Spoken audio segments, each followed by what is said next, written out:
Il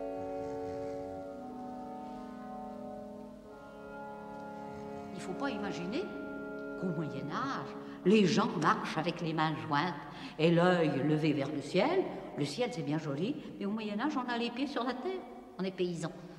Et on aime bien les farces. Vous savez bien combien les paysans et les ruraux en général, on aime se raconter les histoires du village. Eh bien, quand on se rend compte, dis donc, tu sais que la Toinette, elle a eu un accident, elle s'est cassé le bras. Oh, et tu sais que le Pierre, il est parti au service militaire.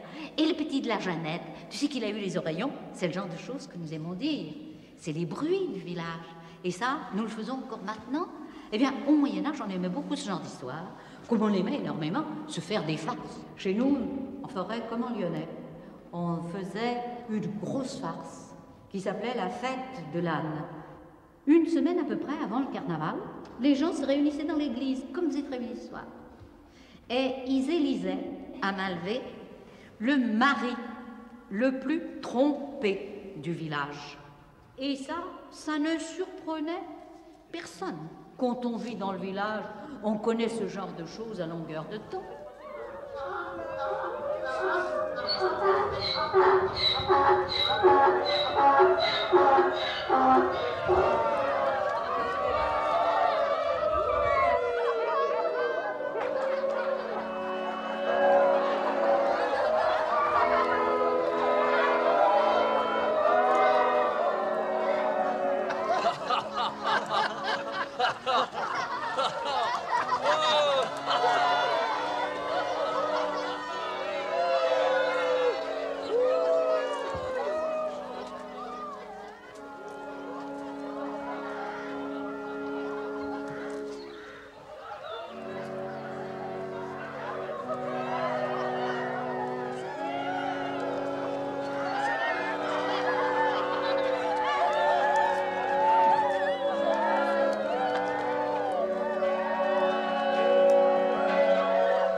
Ça peut nous surprendre, parce qu'enfin, on n'aurait pas l'idée de faire ça maintenant, mais au Moyen-Âge, on trouvait tout à fait normal qu'il aille jusqu'à l'église et qu'à l'église, il soit accueilli par monsieur le curé lui-même, qui lui faisait un sermon en lui expliquant que s'il avait connu une triste aventure ce jour-là, si on s'était moqué de lui, c'est parce qu'il était vraiment coupable. Il n'était pas occupé de sa femme, comme il aurait dû. Peut-être l'avait-il battu, peut-être l'avait-il fait trop travailler. Il méritait donc d'être puni, et s'il venait jusqu'à l'église, c'était pour recevoir le pardon qu'avait mérité sa négligence.